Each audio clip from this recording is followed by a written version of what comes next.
Eu li as palmas das mãos de mais de 300 pessoas em Copacabana durante 4 meses e descobri que quando você fala sobre linhas do amor, montanha de Vênus e dedos longos, ninguém consegue manter a compostura e minha vida virou uma comédia de duplo sentido involuntária que eu não pedi, mas acabei abraçando.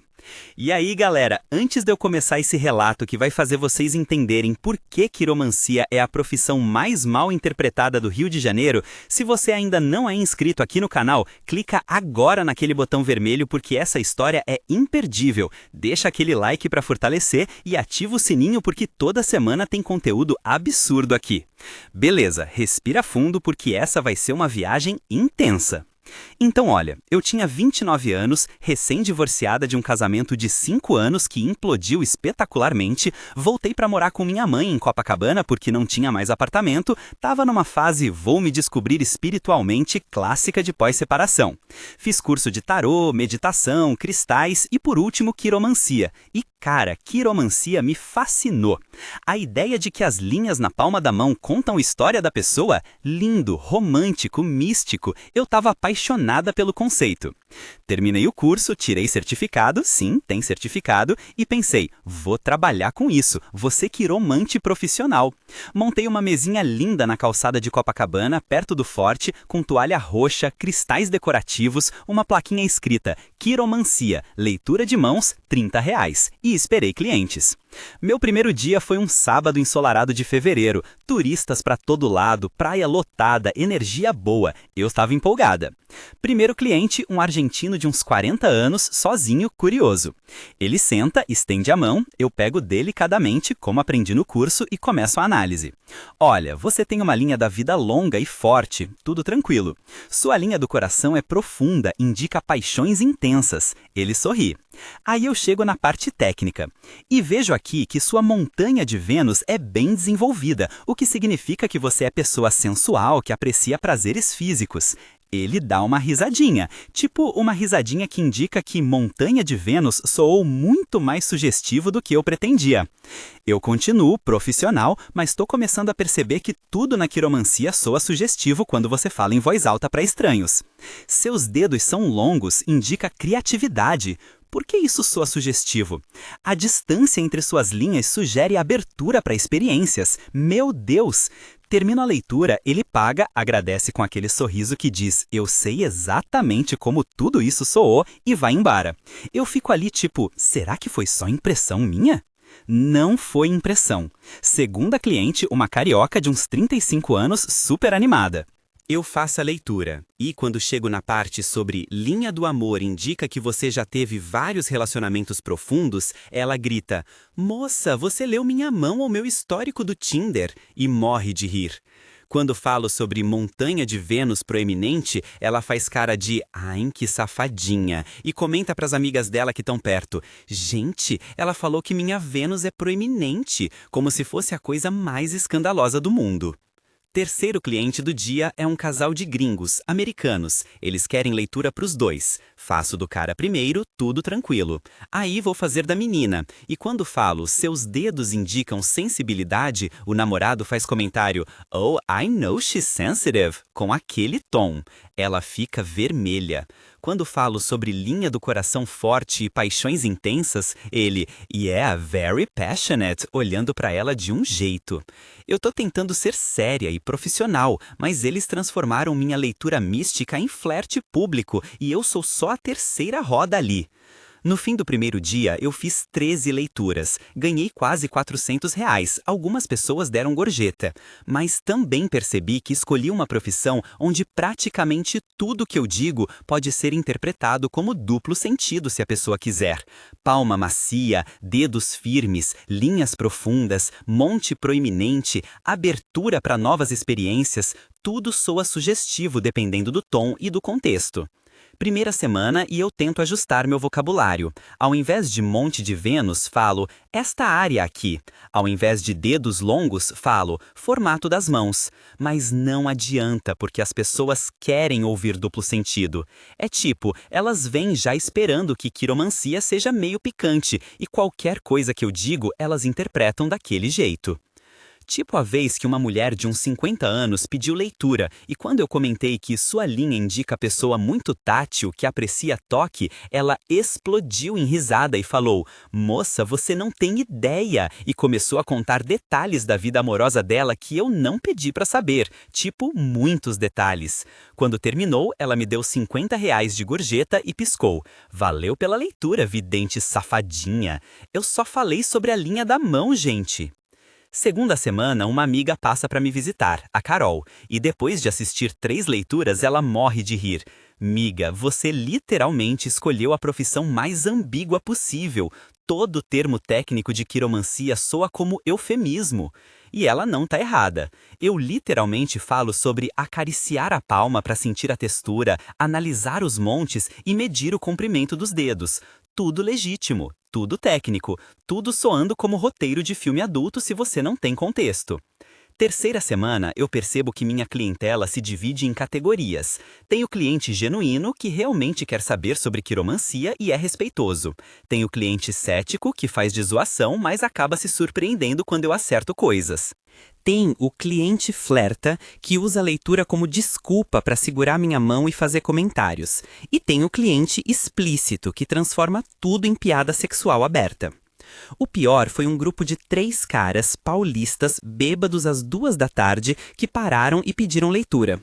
Um deles estendeu a mão, mas quando eu peguei, ele fez um som tipo exageradamente.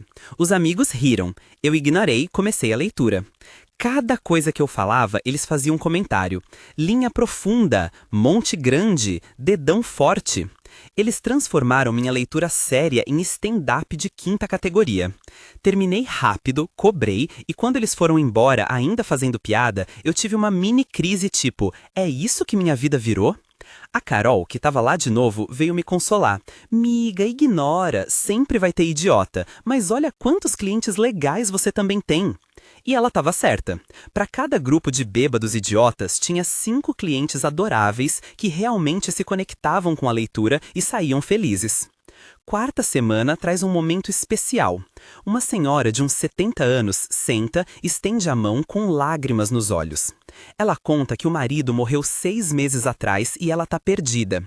Eu faço a leitura, falo sobre resiliência que vejo na linha da vida dela, sobre amor profundo que marcou ela, mas que não define ela inteira, sobre futuro que ainda tem muito para oferecer. Ela chora, me abraça, me dá uma gorjeta generosa e diz: "Obrigada por me lembrar que ainda tenho razão para viver." Aquele momento, sem piada, sem ambiguidade, só conexão humana real, me lembra por que eu escolhi isso. E agora, antes de continuar, eu preciso saber: alguém já trabalhou com algo totalmente legítimo, mas que todo mundo interpretava errado? Ou teve profissão onde tudo que você falava soava como duplo sentido? Comenta aqui porque eu preciso dessas histórias e marca aquele amigo que tem trabalho inusitado. Quinta semana, eu decido abraçar o absurdo. Paro de tentar evitar termos técnicos e começo a falar naturalmente. Se as pessoas querem rir, que riam. Se querem fazer piada, que façam. Eu vou continuar fazendo o meu trabalho com seriedade e quem quiser aproveitar de verdade, aproveita. Essa mudança de atitude melhora tudo. Eu tô mais relaxada, mais confiante e, ironicamente, quando eu não fico constrangida, as pessoas também ficam menos propensas a fazer piada. Sexta semana traz mídia inesperada. Um blogueiro de turismo carioca passa, pede leitura e depois posta no Instagram dele: "Encontrei uma quiromante incrível em Copacabana. Leitura precisa e vibe ótima. @meu Instagram." O post tem tipo 30 mil curtidas. Meu Instagram, que tinha 200 seguidores, pula para 2.000 em 2 dias. Começam a me marcar em stories, me procurar na praia, perguntar preço por DM.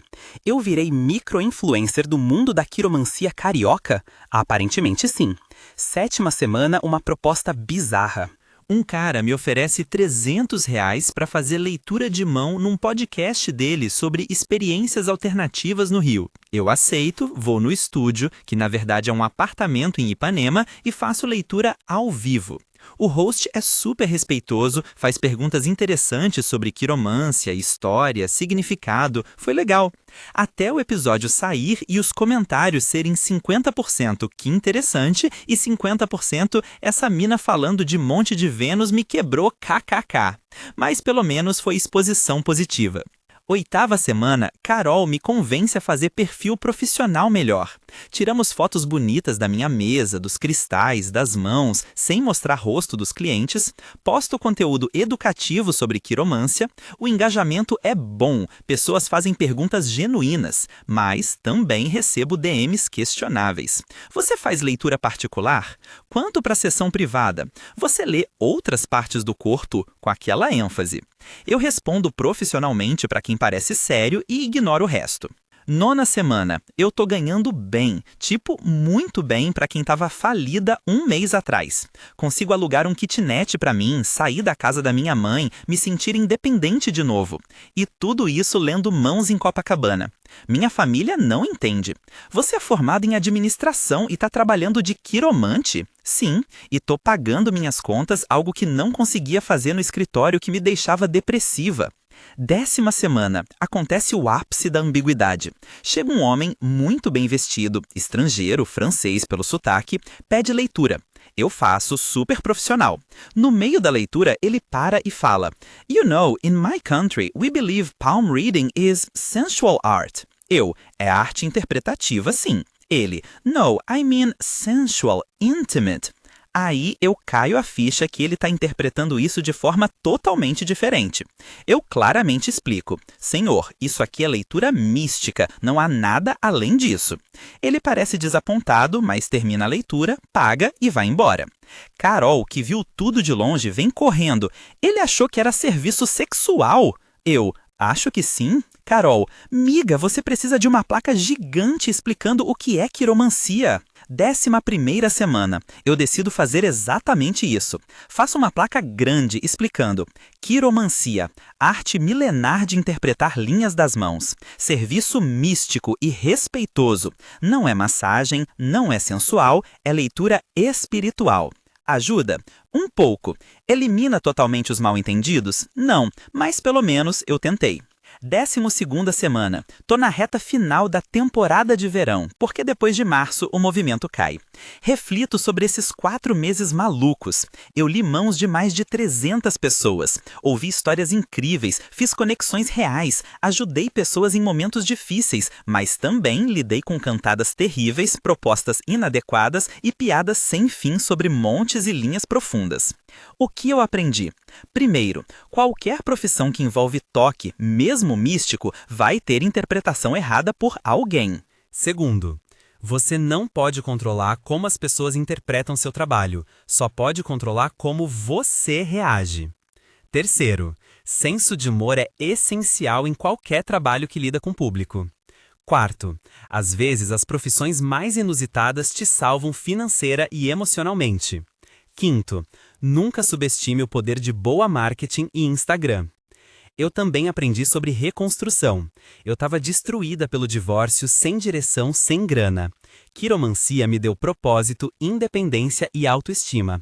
Sim, foi caótico. Sim, foi constrangedor às vezes, mas me transformou. Hoje, 8 meses depois, eu ainda faço leitura de mãos, mas agora tem espaço próprio em Botafogo, mais estruturado, clientela fixa. Mas as pessoas que me conheceram em Copacabana sempre me chamam de quiromante safadinha com carinho. E eu aceito o apelido porque, cara, eu abracei o caos e deu certo. Então é isso, galera. Minha história de como virei quiromante em Copacabana e descobri que linhas da mão são menos complicadas que interpretação humana de termos técnicos. Se curtiu, destrói esse like, se inscreve, compartilha e me conta. Qual foi o trabalho mais mal interpretado que você já teve? Ou você já passou por situação onde tudo que falava soava errado? Comenta tudo. Valeu e lembrem, nem sempre as coisas são o que parecem, especialmente em Copacabana. Tchau!